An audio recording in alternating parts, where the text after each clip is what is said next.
Welcome to Pindar Poetry. We hope you learned something new. You start now, plug an 8 GB or larger USB into a working computer and download the Microsoft Media Creation tool.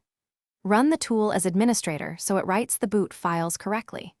Select Create Installation Media, pick the language and architecture that matches your target PC, then choose USB flash drive when prompted.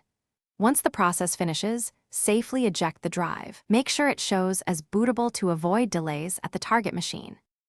With the recovery USB ready, insert it into the troubled PC and power it on.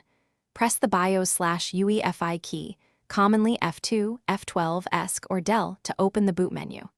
Select the USB device to boot from, and when the Windows installer appears, choose Repair Your Computer rather than Install. From there, go to Troubleshoot and then Advanced Options. This gives you Startup Repair, System Restore, and Command Prompt. Use Startup Repair for boot issues, System Restore to roll back recent changes, or Command Prompt for manual fixes. Finish by selecting the recovery action that matches your goal. Reset this PC lets you choose Keep My Files or Remove Everything. Follow the prompts to reinstall Windows while preserving or wiping data. If you have a system image, pick System Image Recovery to restore that snapshot. After the operation completes, the system will prompt to remove the USB and reboot. Make sure to do that. If something goes wrong and the USB isn't recognized, recreate the media or temporarily.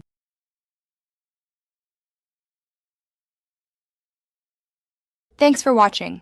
Consider subscribing if we helped you.